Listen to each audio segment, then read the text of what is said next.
अंदाज आरशाचा वाटे खरा असावा, बहुतेक मानसाचा तो चेहरा असा. शिवकथा एक दर्पण कथा आहे. आणि म्हणून या ठिकाणी कथेला आल्याच्या नंतर आपणही पाहत जावं अंतरंगामध्ये जाऊन की आपण कुठे आहोत.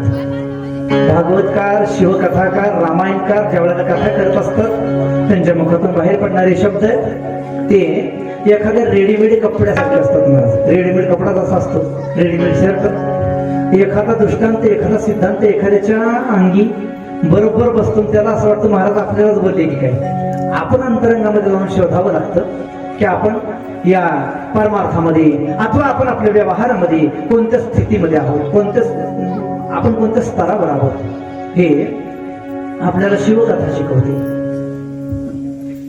म्हणून या शिवकथेच्या माध्यमातून महान महान अशा प्रकारच्या पाप्यांचा उद्धार झालेला आहे. याच्याकरता आपण शिवकथा ऐकली पाहिजे. आपलाच उद्धार नाही, आपल्या पूर्वजांचाही उद्धार व्हावा याच्याकरता भगवान शंकराची कथा ऐकली पाहिजे आणि आपण आपल्या जीवनाला धन्यता प्राप्त करून घेतली पाहिजे. याच्याकरता शिवकथा आहे. याच्यानंतर हे महात्म्य संपलेलं आहे आणि याच्यानंतर शिवकथेच्या, शिवमहापुराणाच्या विद्येश्वर संहितेला प्रारंभ होतो. एकंदर 7 संहितेने युक्त असणारा हा ग्रंथ आहे. त्याच्यामध्ये विद्येश्वर संहिता ही पहिली संहिता आहे. आणि या विद्येश्वर संहितेचं चिंतन करत असताना भगवान शंकराच्या प्रगटीकरणाचा या ठिकाणी विचार आलेला आहे. भगवान शिव परमात्मा हे या मृत्यू लोकामध्ये जे प्रगट झाले हे कशा पद्धतीने प्रगट झालेले आहेत. सगळ्यात पहिल्यांदा भगवंताचं दर्शन हे कोणी घेतलं, भगवान शिव परमात्मा सगळ्यात पहिल्यांदा मृत्यू लोकामध्ये कधी आले, कशा पद्धतीने आले आणि त्यांचं दर्शन कोणी घेतलं, त्याचं वर्णन या ठिकाणी एका कथेच्या माध्यमातून करतात. एक वेळचा प्रसंग आहे. ज्या वेळेला ही सृष्टीच नव्हती, महाराज सृष्टीची रचना अजून झालेली नाही, मानव प्राण्यांचा अजून जन्म झालेला नाही, देवता आहेत. त्याच्यामध्ये ब्रह्मा विष्णू महेश आहे. ब्रह्मदेवाची नुकतीच उत्पत्ती झालेली आहे. भगवान विष्णूच्या नाभी कमलाच्या माध्यमातून ब्रह्मदेवाची निर्मिती झाली. आकाशामध्ये ब्रह्मदेव चारही बाजूला पाहतायत. कोहम कथमिदं जातम, मी कोण आहे आणि हे काय निर्माण झालेलं सगळं. म्हणून त्यांनी चारही बाजूला पाहिलं तर 4 बाजूला पाहिल्याच्या बरोबर ब्रह्मदेवाला 4 मुख निर्माण झाली. म्हणून चतुर्मुखी ब्रह्मा म्हणतात. 4 मुख निर्माण झालेले.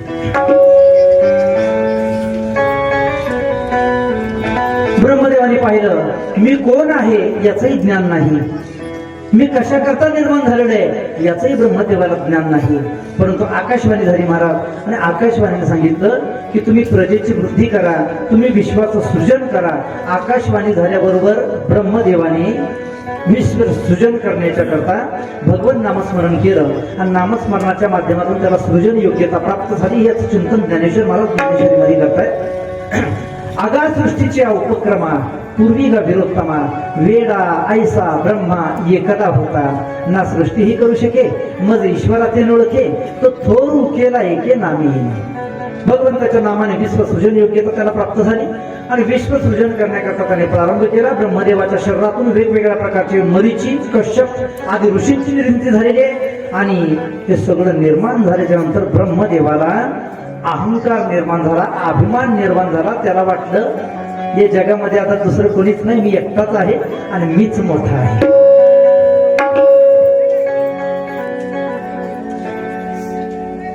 ब्रह्मदेवाला असं वाटायला लागलं मीच या विश्वाचा करता धरता हरता सगळं काय आहे ते मीच एकटा आहे, तिथं कोणीच नाही.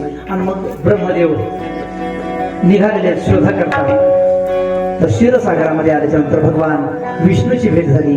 भगवान विष्णूला त्यांनी पाहिलं. कोणी? ब्रह्मदेवाने. शेषनागाच्या शय्येवर भगवान विष्णू झोपलेले आहेत. ब्रह्मदेव जवळ गेले आणि जवळ जाऊन भगवान विष्णूला ते म्हणतात कोण आहेत तुम्ही? भगवान विष्णू हसले. भगवान विष्णू सांगितलं म्हणे ब्रह्मदेवा बरं झालं आलात, या या या म्हणे. माझ्या नाभी कमलातून तुमची उत्पत्ती झालेली आहे म्हणे. माझ्या नाभी कमलातून तुम्ही आतापर्यंत ब्रह्मदेव असं समजत होते की बस मीच करता धरता आहे. भगवान विष्णू सांगितलं माझ्या नाभी कमलातून तुमची निर्मिती झालेली आहे. ब्रह्मदेव मान्य करायला करणार. ब्रह्मदेवाने सांगितलं नाही नाही, कोणाच्या नाभी कमलातून माझी उत्पत्ती झाली नाही म्हणे. मी स्वतः सिद्ध अशा प्रकारचा स्वयंभू आहे आणि या जगाचा करता धरता हरता सगळं जे काही आहे ते मीच आहे, मीच मोठा आहे.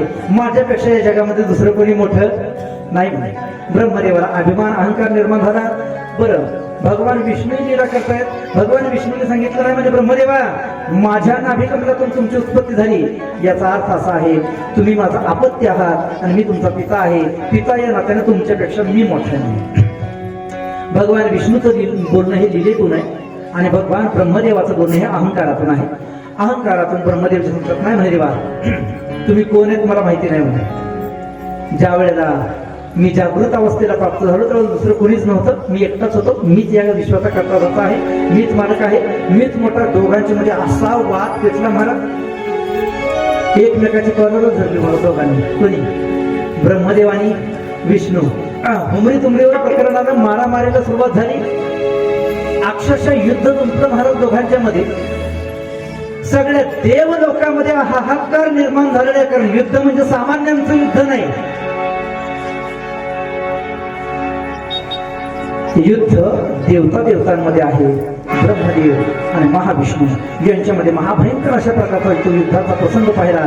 सगळ्या देवताच्या ठिकाणी आलेल्या सगळे देव आश्चर्यचकित होऊन या दोघांच्या युद्धाकडे पाहायला लागलेले आहेत. एकमेकांवर शस्त्राचा वर्षाव करतायत. त्यावेळेला सगळ्या देवतांनी भगवान श्री शिव परमात्म्याला विनंती केली, हे परमात्मन. आणि भगवान परमात्म्याला विनंती करतायत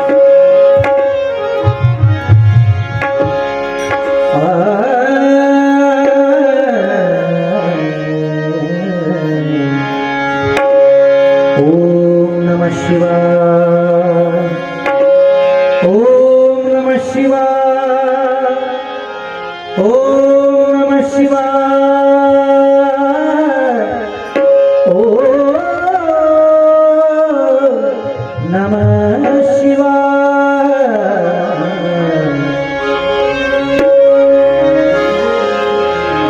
गौरी हराधी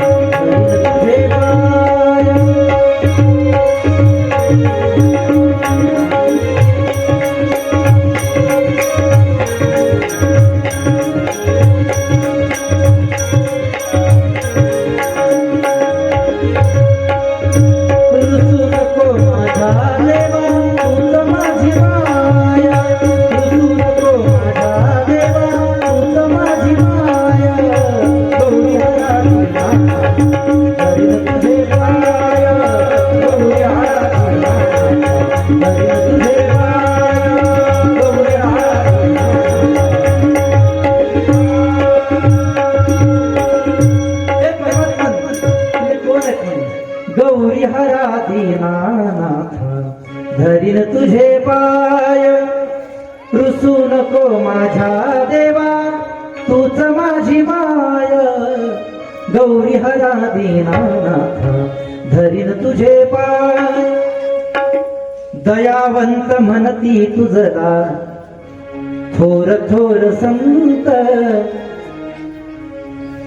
भगवंता तुम्हाला सगळेजण दयावंत म्हणतायत, कृपावंत म्हणतायत. हे परमात्मन गौरी हरा दीनानाथ आम्ही चरणाला लागलो. परमात्मन कृपा करा. ब्रह्मदेवाचं आणि विष्णूचं जे युद्ध चाललेलं आहे ना देवा, या युद्धामध्ये निर्णय लागणं, कोणाचा विजय होईल हा निर्णय लागणं अत्यंत कठीण आहे, कारण दोघंही सामर्थ्याने एकसारखेच आहेत. परमात्मन तुम्हालाच काहीतरी लीला या ठिकाणी करावी लागते.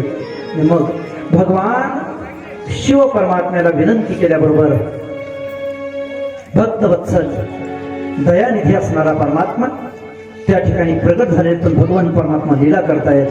भगवान शंकर भगवान शिव परमात्मा या दोघांच्या युद्धामध्ये प्रगट होत असताना भगवान ब्रह्मा आणि भगवान विष्णू या दोघांच्या मध्ये एका अग्निस्तंभाच्या रूपाने भगवान शिव परमात्मा त्या युद्धभूमीमध्ये प्रगट झालेले आहेत. एक भव्य दिव्य अशा प्रकारचा अग्निस्तंभ त्या ठिकाणी निर्माण झाला. त्या अग्निस्तंभाकडे पाहिलं आणि ते युद्ध विसरून गेले महाराज दोघे. अग्निस्तंभाकडे पाहत राहिलेले आहेत. अत्यंत अलौकिक अशा प्रकारचं तेज त्या स्तंभाला आहे. त्या अग्निस्तंभाकडे पाहिलं आणि हत्यार खाली फेकून दिले, शस्त्रास्त्र खाली फेकून दिलेले आहेत आणि एकटक त्या अग्निस्तंभाकडे पाहत आहेत. सगळे देवताही पाहत आहेत. सगळ्यांना आश्चर्य वाटलं, हे काय आहे, काय असेल हे. आश्चर्याने त्या अग्निस्तंभाकडे पाहतायत. ब्रह्मदेव आणि विष्णू हे एका ठिकाणी आलेले आहेत. दोघेही एकमेकाकडे पाहतायत. अरे आपलं युद्ध चाललेलं असताना अचानक मध्ये काय उत्पन्न झालेले आहे म्हणून त्या अग्निस्तंभाकडे पाहत असताना ब्रह्मदेवाने सांगितलं म्हणे भगवान विष्णू तुम्ही खालच्या बाजूला जा म्हणे. या अग्निस्तंभात म्हणजे शोध घेण्याकरता हे काय आहे नक्की शोध घेण्याकरता तुम्ही खालच्या अधोगतीनं खालच्या बाजूला जा आणि मी वरच्या दिशेने जातो म्हणजे पाहण्याकरता. पहा अहंकार हा मनुष्याला फुगवत असतो असा वरती चढवत असतो. त्याचं हे ज्वलंत उदाहरण आहे. ब्रह्मदेवाने सांगितलं मी वरती जातो तुम्ही खाली जाऊन पहा. भगवान विष्णू लीलात्मकच ते लीलाच करतात. भगवान विष्णूने महाराज वराहाचं रूप धारण केलं आणि वराह रूपाने भगवान विष्णू परमात्मा हे खालच्या बाजूने गेलेले आहेत पाहण्याकरता अंत लावण्याकरता त्या अग्निस्तंभाचा.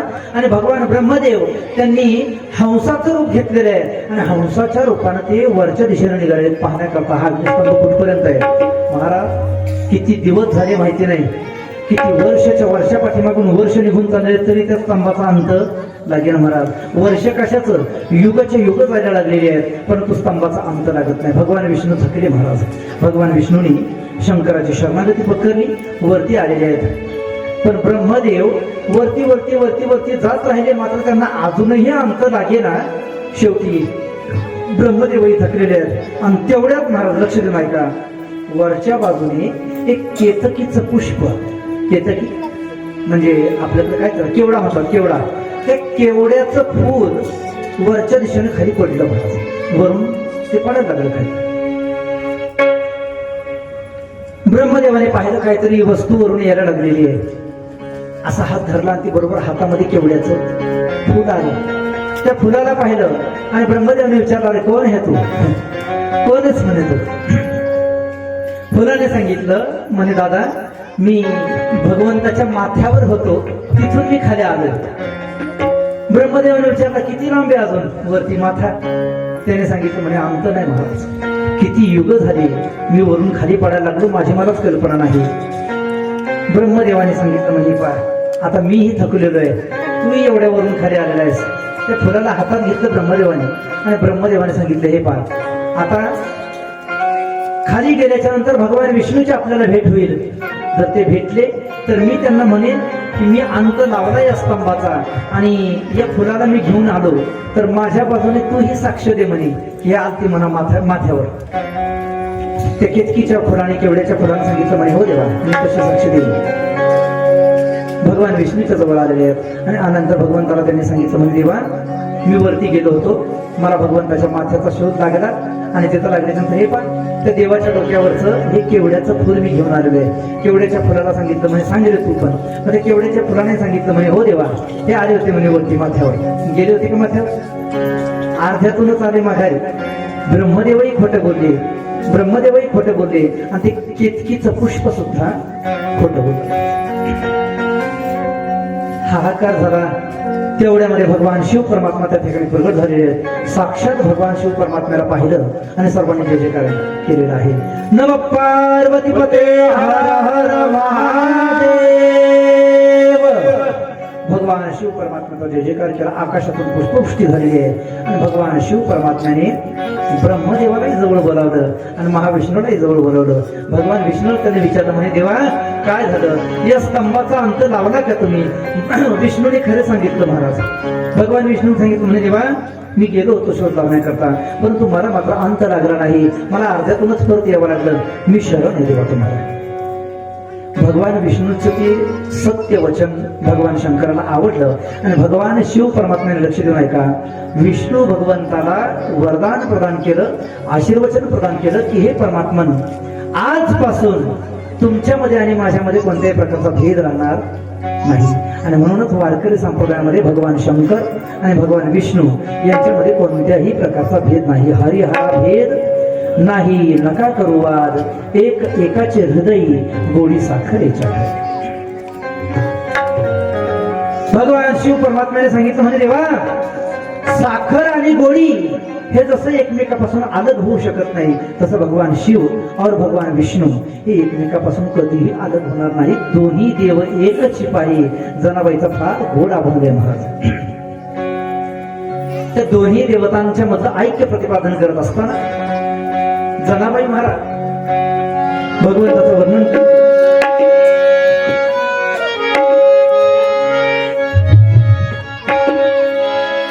श्रीराम जय राम जय जय राम, जय राम जय जय राम, श्रीराम जय राम जय जय राम, श्रीराम जय राम जय जय राम, हो श्रीराम जय राम जय जय राम, श्रीराम जय राम जय जय राम, राम जय राम जय जय राम, श्रीराम जय राम जय जय राम. भजन करी महादेव देव, भजन करी महादेव देव,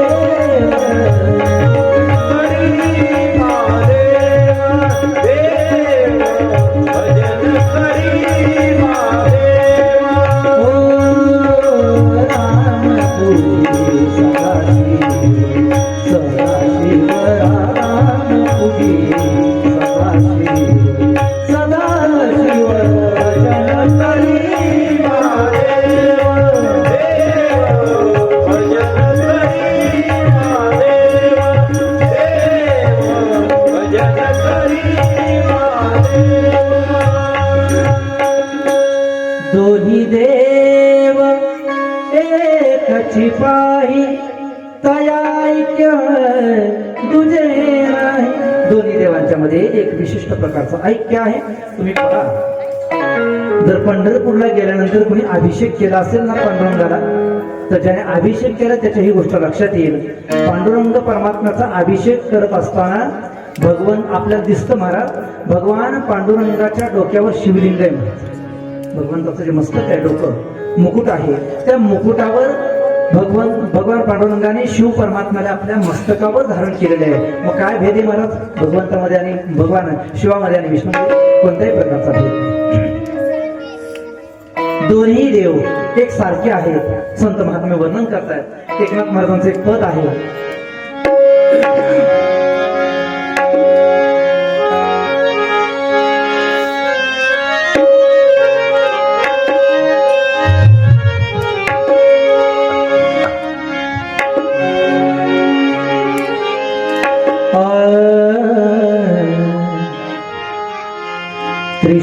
त्रिशूळावरी काशीपुरी,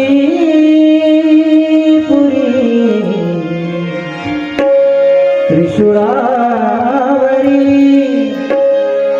काशीपुरी, चक्रावरी पंढरी, ओ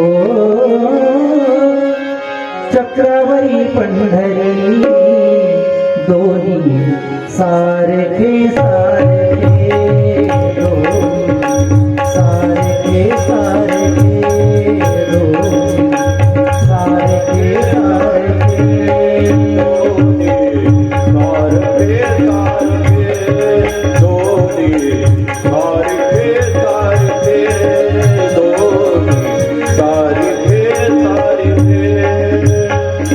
त्रिशूळावरी काशीपुरी, त्रिशूळावरी काशीपुरी, चक्रावरी पंढरी, ओ चक्रावरी पंढरी, दोन्ही सारखे सारखे, दोन्ही सारखे सारखे, दोन्ही सारखे सारखे. त्रिशूळावरी काशीपुरी, चक्रावरी पंढरी, दोन्ही सारखे सारखे, विश्वनाथ विठ्ठल सखे. भगवान विश्वनाथ आणि भगवान विठ्ठल यांच्यामध्ये कोणत्याही प्रकारचा भेद नाही. भगवान शिव परमात्मा, भगवान शंकर आणि भगवान विष्णू यांच्यामध्ये कोणत्याही प्रकारचा भेद नाही. भगवान शिवानी विष्णूला दिलेलं हे वरदान आहे की देवा, आजपासून तुमच्यामध्ये आणि माझ्यामध्ये कसले अंतर असणार नाही. आणि जर कोणी एखादा भक्त तुमच्या आणि माझ्यामध्ये अंतर करत असेल, लक्ष देऊ नाही का, भगवान शिव वेगळे आणि भगवान विष्णू वेगळे असं जर कोणी एखादा भक्त म्हणत असेल तर तो भक्त नरकामध्ये जाईल नाही. हे शिवपुराणातलं वाक्य आहे. तो भक्त कुठं जाईल? नरकामध्ये जाईल. त्याच्या अधोगती होईल. भगवान शिव परमात्मा आणि भगवान विष्णू याच्यामध्ये कोणत्याही प्रकारचा भेद नाही. आजपासून आपल्या दोघांच्या मध्ये अशा प्रकारचं ऐक्य प्रस्थापित होणार आहे. आणि आता आपला मोर्चा ब्रह्मदेवाकडे वळवला. भगवान शंकराने ब्रह्मदेवाला सांगितलं, म्हणे देवा तुमचं कसं काय, तुम्ही गेले होते की नाही? ब्रह्मदेवाला अजूनही अहंकार आहे, अभिमान आहे. ब्रह्मदेवाने सांगितलं, म्हणे देवा गेलो होतो म्हणे मी वरती. पहा, हे केतकीचं फुल आहे माझ्या बाजूने साक्ष द्यायला, आणि त्या फुलालाही त्यांनी तसंच सांगायला लावलं मला. त्या फुलाने खोटी साक्ष दिली भगवान शंकराला. असा राग आला, तळपायच्या मस्तकाला गेली आणि ब्रह्मदेवाला शाप दिला महाराज भगवान शंकराने की ब्रह्मदेवा, आजपासून या मृत्यू लोकामध्ये तुमची कोणीही पूजा करणार नाही. म्हणून प्रत्येकाच्या घरामध्ये शंकराचा फोटो असेल महाराज, शिवलिंगाचा फोटो असेल, भगवान विष्णूचा फोटो असेल, सत्यनारायणाचा फोटो असेल. नको नको ते देवाचे फोटो असतील, मात्र ब्रह्मदेवाचा फोटो काय कोणाच्या घरामध्ये नाही म्हणत. काय आहे कोणाच्या घरामध्ये? असला तर हात वर करा. ब्रह्मदेवाचा फोटो आहे घरामध्ये?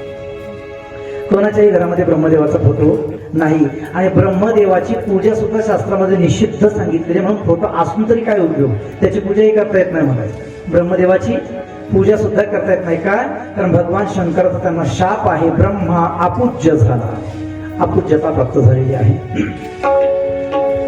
पूजाच नाही, भगवान ब्रह्मदेवाचं मंदिर सुद्धा नाही या मृत्यू लोकांमध्ये. फक्त एकच क्षेत्र असं आहे पुष्कर, की त्या ठिकाणी भगवान ब्रह्मदेवाचं मंदिर ते अपवादात्मक आहे, असावं म्हणून आहे.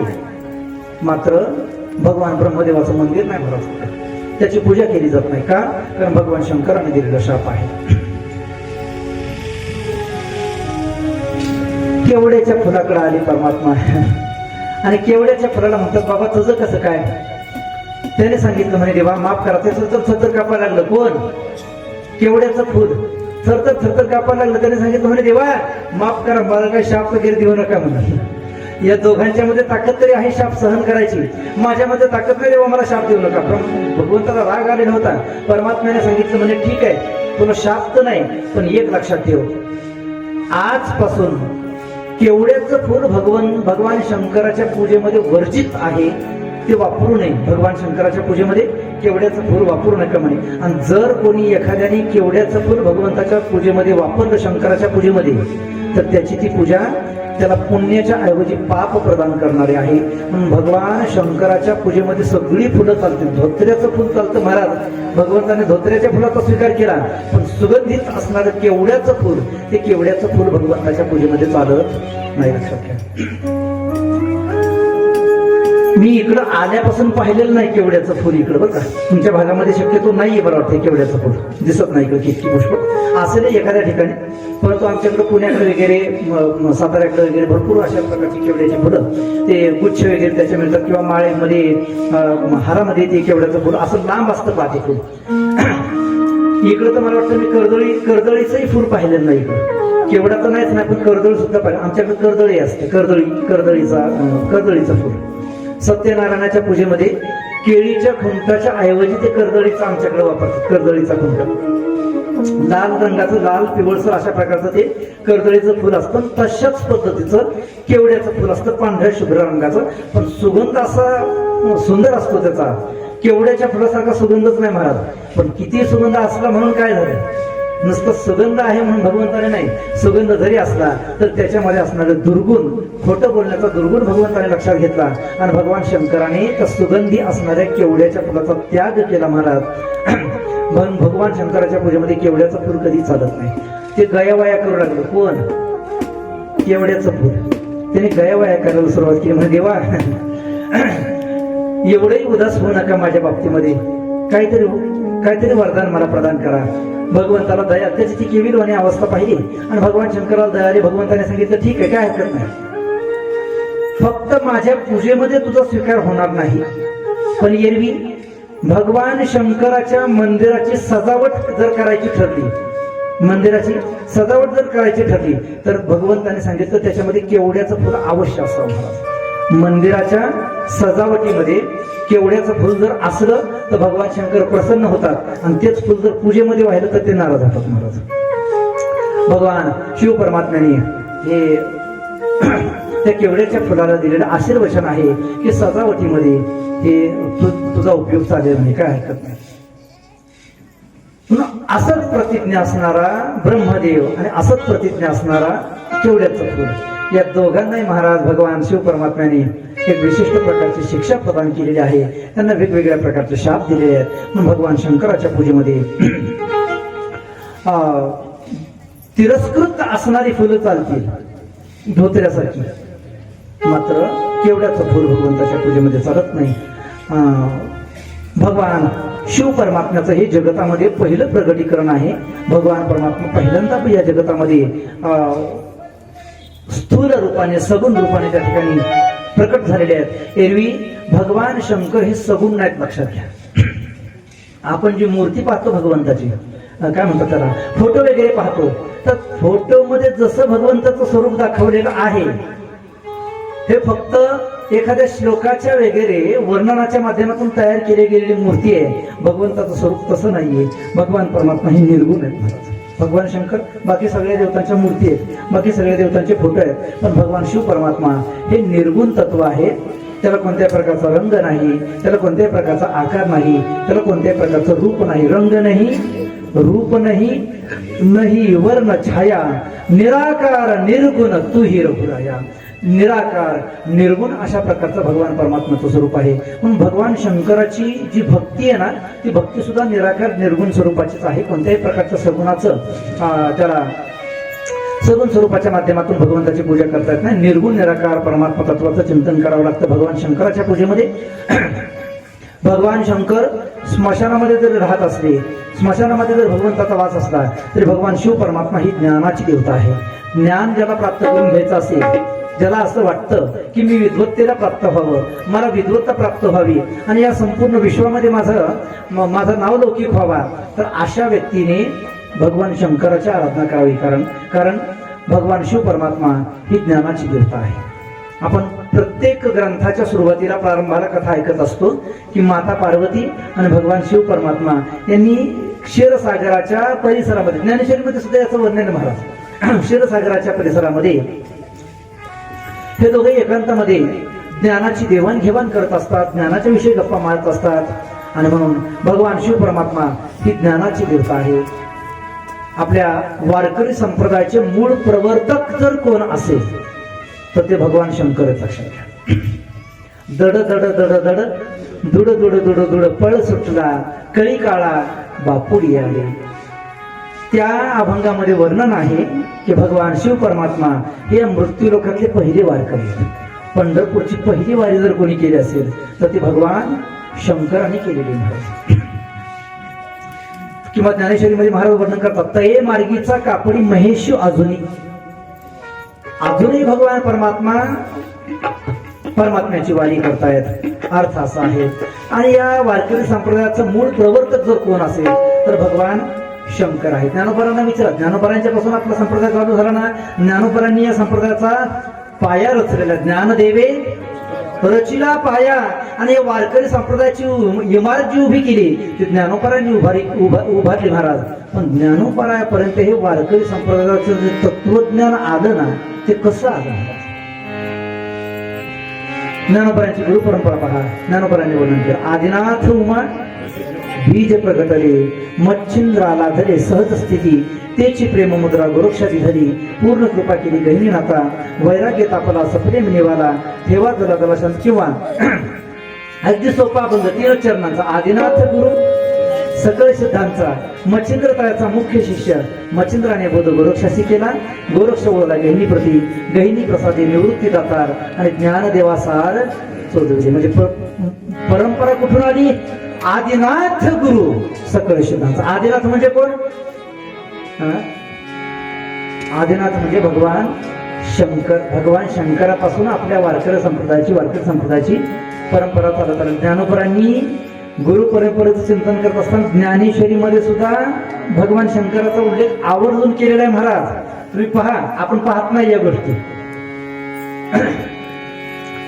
ज्ञानोबा वर्णन करतात ना, आदिगुरु शंकरा लागोनी शिष्य परंपरा असा बोधाचा हा संसार झाला जो अनुभूती. आदिगुरु शंकरा लागोनी शिष्य परंपरा महाराज. आद्यगुरु शंकराचार्यापासून भगवान शिव परमात्म्याच्या पासून शंकराचार्यापर्यंत आणि शंकराचार्यांच्या पासून आमच्यापर्यंत ही वारकरी संप्रदायाची परंपरा चालत आलेली असं ज्ञानोबा वर्णन करतात. भाष्यकारा ते वाट पुसतू. भाष्यकार म्हणजे भगवान शंकराचार्य. त्या शंकराचार्यांच्या माध्यमातून या संप्रदायाची सुरुवात आहे. म्हणजे भगवान शंकर हे या संप्रदायाचे मूळ अशा प्रकारचे प्रवर्तक आहेत म्हणून या ठिकाणी वर्णन करतायत. भगवान शंकर आणि भगवान विष्णू परमात्मा यांच्यामध्ये कोणत्याही प्रकारचा भेद नाही. या कथेच्या माध्यमातून भगवान शिव परमात्मा या मृत्यूलोकामध्ये कसं प्रगट झालेले आहेत याचं चिंतन केलेलं आहे. याच्यानंतर कथा येते ती शिवपूजे करता लागणारे उपचार, भगवान शिव परमात्म्याची पूजा कशी करावी, कोणत्या पद्धतीने पूजा करावी, भगवंताची पूजा करण्याचा जो एक महत्वाचा विधी आहे तो विधी म्हणजे पार्थिव लिंग पूजनाचा विधी आहे. ते पार्थिव लिंग म्हणजे काय, ते कसं बनवायचंय, त्याच्याकरता माती वगैरे कुठून आणायची, त्याचा आकारमान काय असलं पाहिजे, त्याचे ते किती संख्येमध्ये बनवायचंय आणि त्याची पूजा कुठं करायची, या सगळ्या गोष्टींचं चिंतन आपण उद्याच्या सत्रामध्ये या ठिकाणी पाहणार आहोत. पार्थिव लिंग पूजनाचा महिमा, पार्थिव लिंग कसं बनवावं लागणार आहे आणि त्याच्याकरता मंत्र आहेत. महाराज उगीच शेतातली कुठली इकडली तिकडली माती आणली आणि माती आणून त्याचं पार्थिव लिंग केलं आणि पूजन केलं आणि त्याचं विसर्जन केलं असं चालत नाही. ते पूजन कुठं करावं यालाही शास्त्र आहे. आणि माती आणण्यापासून लक्ष देऊन ऐका, शेतातून माती आणण्यापासून